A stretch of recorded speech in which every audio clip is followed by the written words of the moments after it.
여러분, 오늘 본문은 예수님께서 제자들을 부르시는 장면이 나옵니다. 자, 예수님께서 어디서 제자 부르셨습니까? 바로 갈릴리 해변에서 제자들을 부르시고 계십니다. 오늘 본문 16절에 갈릴리 해변으로 지나가시다가 시몬과 그 형제 안드레가 바다에 금을 던지는 것을 보시니 그들은 어부다. 해변을 지나가시다가 이제 안드레와 이제 베드로를 부르십니다. 또 19절에 조금 더 가시다가 세베대 아들 야고보와 그 형제 요한을 보시니 또 지나가시다가 또 야고보와 요한을 보시고 또 예수님께서 부르십니다. 어찌 보면은 그냥 지나가시다가 툭 부르신 것 같아요. 그러나 여러분, 그렇지 않습니다.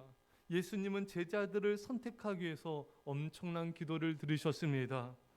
누가복음 6장 12절 이하의 말씀에 이때 예수께서 기도하시러 산으로 가서 밤이 새도록 하나님께 기도하시고 밝음에 그 제자들을 부르사 그 중에서 12를 택하여 사도라 칭하셨으니, 예수님은 밤새도록 기도하시고 난 후에 그 다음에 제자들을 부르신 것입니다. 여러분, 인사가 만사란 말이 있습니다. 어떤 사람을 세우느냐가 그 공동체, 또 그 교회, 그 조직의 모든 것을 결정이 되는 것입니다. 사람을 잘못 세우게 되면은 그 사람 때문에 많은 어려움을 겪는 걸 보게 돼요.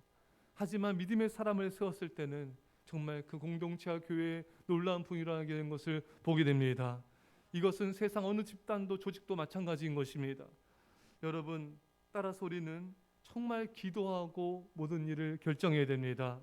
특히 사람을 세우는 문제에 있어서는 예수님처럼 우리가 전심전력을 다하여 기도하고 사람을 세워야지 실수가 없고 후회가 없는 것입니다. 그러나 오늘날에 또 그렇지 않은 경우들도 많이 있어요. 이 사람이 헌금을 많이 내니까, 이 사람이 사회적 지위가 있으니까, 이 사람이 인기가 많으니까, 그래서 사람을 세우는 모습들도 있는데 그것은 오히려 교회를 무너뜨리는 인간적인 선택이 되는 것입니다. 이스라엘 백성들이 사울왕을 세워달라고, 왕을 세워달라고 얼마나 하나님께 간청했습니까? 하지만 그것은 하나님의 뜻이 아니었습니다. 하나님이 직접 이스라엘을 통치한 것이 하나님의 뜻이었습니다. 그러나 이스라엘 백성들은 이웃 나라들을 보니까 왕이 너무 멋져 보여요. 왕의 위세가 대단해 보이고, 정말 저런 왕이 있어 우리나라가 더 잘 될 것 같고, 그래서 하나님의 뜻이 아님에도 불구하고 왕을 간청해서 사울왕이 세워졌고, 결국 사울왕 때문에 얼마나 이스라엘 백성들이 고통과 또 많은 환난을 당하게 되었습니까? 사랑하는 여러분, 인간적으로 사람을 세우면 안 됩니다. 하나님이 원하시는 사람, 하나님 마음에 합한 사람, 그런 사람을 온전한 기도 가운데 세워야 하나님의 영광과 부흥이 나타날 줄 믿습니다. 여러분들도 어떤 일 하기 전에 충분히 기도하십시오. 믿음으로 기도하십시오. 특별히 사람을 세우는 문제는 더욱더 간절히 기도하십시오. 그 기도 가운데 하나님의 은혜가 임하길 간절히 축원합니다. 하나님, 예수님께서는 깊은 기도 가운데 제자들을 선택하셨습니다. 동시에 그들은 영원전부터 하나님이 택함 받은 제자되었던 것입니다. 여러분과 저도 하나님께서 영원전부터 하나님의 성도로 우리를 택하셨습니다. 그리고 또 이렇게 새벽 예배자로 우리를 부르셨습니다. 또 우리를 일꾼으로 우리를 부르셨습니다.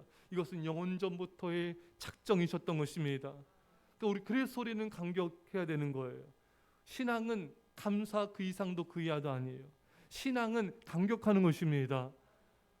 나 같은 죄인이 뭐라고 영원전부터 나를 자녀로 또 일꾼으로 복음 전파자로 이렇게 새벽 예배자로 중보기도자를 세우시니 우리는 감사하고 감격하며 이 모든 사명을 기쁨으로 감당합시다.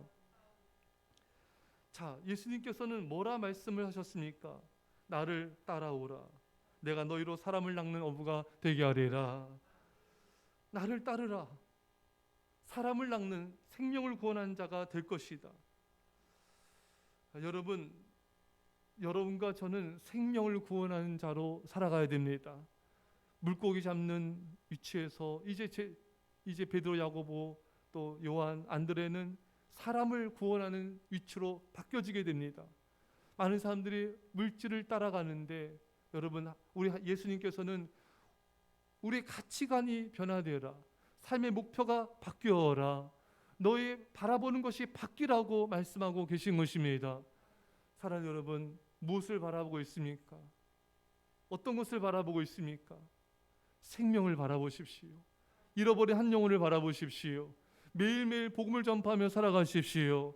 이것이 하나님의 뜻이고 사람을 낚는 삶의 모습인 것입니다. 여러분과 제가 가치관과 삶과 삶의 모든 중심이 바뀌어서 생명을 구원하는 삶을 사시기를 간절히 축원합니다. 18절입니다. 시작. 곧 그물을 버려두고 따르니라. 아멘. 곧 그물을 버려두고 따랐다. 이들은 즉시 따랐습니다. 이들은 머뭇거림이 없습니다. 바로 이것이 예수님의 제자됨의 조건인 것입니다. 하나님의 말씀 앞에 머뭇거리는 사람들이 참 많습니다.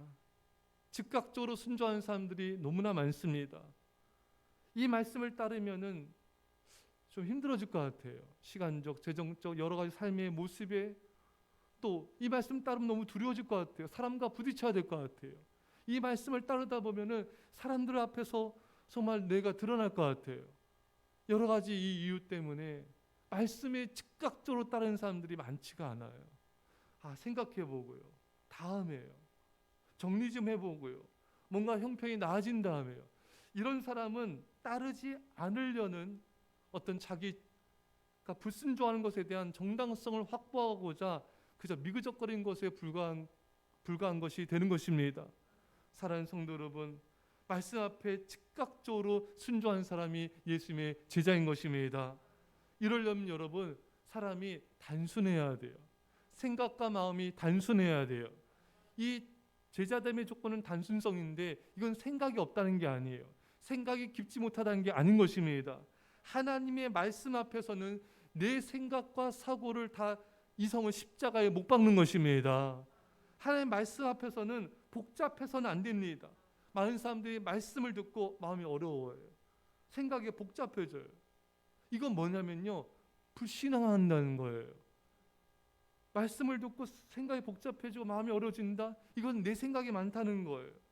여러분, 말씀 앞에 염려 근심해서는 안 되는 것입니다. 마태복음 19장 22절에 그 청년이 재물이 많음으로 이 말씀을 듣고 근심하며 가니라. 예수님께서 네 재물을 팔아 가난한 자를 돕고 나를 따르라 말씀했어요. 하지만 이 부자 청년은 이 말씀을 듣고 근심하면서 예수님을 떠났습니다. 여러분, 근심한다는 거, 이 부자 청년 근심해서는 안 돼요. 왜 말씀 앞에 염려하며 근심하는가? 내 생각이 많아서였습니다. 내 뜻이 많아서 그래요. 내 계획이 많아서였습니다. 왜 그렇습니까? 왜 말씀 앞에 마음이 어렵고 힘들고 왜 염려 근심이 많습니까? 말씀 앞에 내가 좋아하는 것을 내려놓지 못해서 그런 것입니다. 왜 내려놓지 못하는가? 예수님보다 그것을 더 사랑하기 때문인 것입니다. 이 부자 청년은 왜 근심하며 예수님을 멀리했습니까? 예수님보다 이 재물을 더 사랑했던 것이에요. 우리는 우리가 사랑하는 것을 근심하고 염려하고 걱정하는 것입니다. 사랑하는 여러분, 왜 많은 사람들이 내려놓지 못하고 주님을 따르지 못하는 것입니까? 물질에 대한 사랑 때문에 그렇습니다. 세상에 대한 사랑 때문에 그렇습니다. 세상에 대한 사랑 때문에 제대로 예배생활, 기도, 봉사, 복음 전파, 섬김의 삶을 살지 못하는 것입니다. 세상을 사랑해서 또 잠을 사랑해서 하나님보다 다른 것을 더 사랑해서 주님을 제대로 따르지 못하는 것입니다. 사랑하는 여러분, 이제 내려놓읍시다. 이제 주님 말씀 앞에 기쁨으로 반응하는 사람이 예수님의 제자예요. 예수님 말씀 앞에 즉각적으로 순종하는 사람이 예수님의 제자인 것입니다. 예수님 말씀이 어렵지가 않아요. 왜? 주님을 사랑하는 사람은 어떤 말씀도 감사함으로 기쁨으로 받는 것입니다. 하지만 우상이 많을수록 내가 세상을 사랑하고 내가 세상의 우상들을 많이 사랑할수록 말씀을 들을 때 어려움이 많아져요. 힘든 것이 많아져요. 사랑하는 여러분, 여러분과 전 말씀 앞에 기쁨으로 감사로 반하는 예수님의 제자 되시기를 축원합니다. 제자들은 무엇을 내려놓았습니까? 20절입니다. 시작. 곧 부르시니 그 아버지 세베대를 폭군들과 함께 배에 버려두고 예수를 따라가니라. 아멘. 이 베드로, 안드레, 야고보, 요한은 뭘 내려놨는가? 오늘 본문에 아버지를 내려놨고요, 품꾼들을 내려놓고요, 배를 내려놨습니다. 자, 여러분, 이들은 이렇게 내려놓았기 때문에 가능했던 거예요. 이들은 먼저 아버지 부모를 내려놨어요. 예수님께서 말씀하십니다. 내 가족을 나보다 더 사랑하는 자는 내게 합당하지 아니하니라. 우리는 부모님을 사랑하고 가족과 누구들 이 자녀들을 사랑하지만 예수님보다 더 사랑하는 자는 예수님의 제자가 될 수가 없습니다. 또한 품꾼들을 내려놨다. 이 베드로, 안드레, 이런 야고보, 요한이 이 품꾼들과 얼마나 오랜 세월을 함께 지냈겠습니까? 정말 친한 친구처럼 그 이상으로 아마 가까워졌을 수도 있었을 것입니다. 이 말씀의 메시지는 나와 함께하는 사람들, 나와 가깝게 지내는 사람들조차도 그들보다 주님을 더 사랑해야 예수님의 제자가 될 수가 있다는 것입니다. 또 배를 내려놨다. 직장보다 주님을 더 사랑한 것입니다. 여러분, 직장보다 가정보다 주님을 더 사랑해야 예수님의 제자가 될 수가 있는 것입니다. 하지만 그것을 더 사랑하는 사람은 주님을 온전히 따르는 제자는 결코 될 수가 없는 것입니다. 여러분, 우리는 우리 자신에게 이 시간 질문을 하며 우리를 돌아봐야 됩니다. 나는 누구입니까? 나는 제자입니까? 아니면 그저 교회로 왔다 갔다 하는 교인입니까? 나는 누구입니까? 주님을 따르는 제자입니까? 아니면 주님도 따르는 것 같지만 세상을 따르는 그런 구경꾼입니까? 사랑하는 성도 여러분, 우리는 주님을 따르는 예수님의 제자가 되어야 됩니다. 내려놓는 것을 결코 어려워하지 마셔야 돼요. 주님을 사랑하는 자는 내려놓음의 기쁨이 있습니다. 많은 사람들은 소유하고 갖고 뭔가를 많이 쌓고 이런 것에서 기쁨을 많이 찾는데, 사실은 주님을 위해 내려놓는 기쁨은요, 이러한 기쁨과는 비교할 수 없이 큰 것입니다. 그래서 주님을 사랑하는 사람은 내려놓는 기쁨이 너무 크기 때문에 그게 아깝지가 않은 거예요. 그게 머뭇거려지지가 않는 거예요. 주님을 향한 사랑 때문에 기꺼이 내려놓을 수가 있는 것입니다. 그러나 주님보다 다른 것을 더 사랑하는 사람은 그 조그만한 시간, 그 조그만 물질, 그 조그만 잠 포기하는 거, 조그만 내 삶 불편해진 걸 못 견뎌요. 너무 힘들어요. 왜? 주님에 대한 사랑이 너무 약하기 때문에 그렇고, 세상에 대한 사랑은 너무나 크기 때문에 그런 것입니다. 여러분, 부모님일 그 세상의 어떤 것도 주님보다 사랑하지 맙시다. 오늘 본문에 참 은혜로워요. 버려두고 예수를 따라가니라. 아버지 세배대를 품꾼들과 함께 배에 버려두고 예수를 따라가니라. 아버지든 품꾼이든 배든 다 내려놓고 예수를 따라가니라. 이들은 예수님만 바라보고 주님만 따라간 거예요. 모든 걸 내려놓은 거예요. 여러분, 부모님에 대한 걱정도 내려놓으십시오. 내가 아니면 어떡하지? 하나님이 책임져 주십니다. 어떤 형제가 하나님께 선교지에 선교사를 부르셨습니다. 근데 내가 선교지 가면은 부모님들 아무도 예수 믿지 않는데 누가 전도하나? 굉장히 고민이 됐어요. 사실 하나님께서 선교지 가라 말씀하셨고 순종해 나갔더니 어떤 게 벌어졌냐면은 이 부모님이 선교지 아들이 뭐 어떻게 사역하나 구경 온 거예요. 근데 그곳에서 아들이 선교 사역하고 또 그 영혼들을 섬기는 걸 보면서 감화가 된 것입니다. 그래서 예수님 믿고 구원을 받게 됐습니다. 그토록 전도에도 안 믿던 분이 순종하여 나아가니까 하나님이 구원해 주신 것입니다.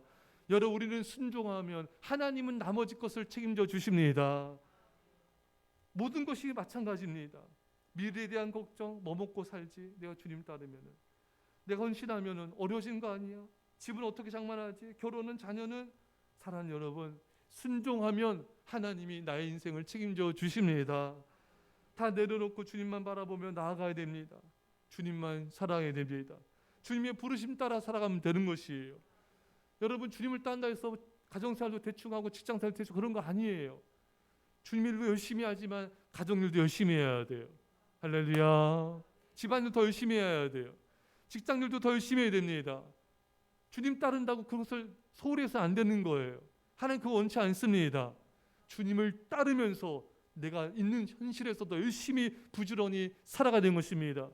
그래서 부지런해야지만 주님의 제자가 될 수가 있어요. 복음 사역도 열심히, 기도 사역도 감당하면서 가정일, 직장도 열심히 하려면 예수 믿는 사람은 누구보다 부지런해야 됩니다. 게으른 사람은 주님의 제자가 될 수 없어요. 게으른 사람은 변명하기 바쁩니다. 뭐 교일 때문에 집안일, 뭐 직장일 때문에 교일, 뭐 때문에 뭐가 안 되고, 이런 사람은 주님의 제자가 되기 어려워요. 예수님의 제자는 부지런해야 됩니다. 세상 사람들보다 성실해야 됩니다. 그래야지만 예수님의 제자가 될 수가 있는 것입니다. 사랑하는 성도 여러분, 예수만 따라가니라, 예수를 따라가니라. 주님을 사랑하는 사람은 다른 게 보이지가 않아요. 사랑하는 대상만 모이는 거예요. 그래서 앞으로 내 인생이 어떻게 전개될까? 내가 어려워지는 건 아닐까? 이런 모든 두려움들, 주님에 대한 사랑의 모든 두려움을 이기는 것입니다. 이게 주님을 사랑하는 사람인 것이에요. 그래서 주님을 사랑해야 제자가 될 수 있고, 또 내려놓아야 주님을 더 사랑하게 돼요. 여러분, 교회 충성 헌신하는 사람은요, 주님을 더욱 사랑하게, 교회를 더 사랑하게 됩니다. 하지만 섬김이 없는 사람은 더 애정이 식어가게 되는 거예요. 사랑하면 내려놓을 수 있습니다. 내려놓으면 주님을 더욱 사랑하게 된 것입니다. 사랑하는 여러분, 여러분과 제가 이 새벽에 나는 누구입니까? 우리 자신에게 질문합시다. 나는 제자입니까? 나는 아니면 교인입니까? 나는 제자입니까? 나는 방관자입니까? 사랑하는 여러분, 나는 누구입니까? 이 질문 앞에 주님, 저는 주님을 사랑하는 제자입니다. 부족함과 연약함이 있을지라도 저는 주님, 이 세상 어떤 것보다 주님을 사랑하며 따르는 예수님의 제자입니다. 이런 고백과 함께 헌신이 있기를 간절히 축원합니다. 기도했습니다. 사랑의 아버지 하나님, 이 세상 그 무엇보다 주님을 사랑하게 하여 주옵소서. 말씀 앞에 머뭇거리지 말고 즉각 순종하게 하옵소서. 부자 청년처럼 염려 근심으로 반응하지 않게 하여 주옵소서. 주님을 사랑함으로 내려오는 그 기쁨을 날마다 누리며 살게 하여 주옵소서. 주님, 나는 누구입니까? 교인이 아닌 제자가 되게 하여 주시고, 방관자가 아닌 헌신자가 되게 하여 주셔서 주님만을 사랑함으로 주님만을 따르는 예수님의 제자로 영광 돌리게 하여 주옵소서. 감사드리며 예수님의 이름으로 기도합나이다. 아멘.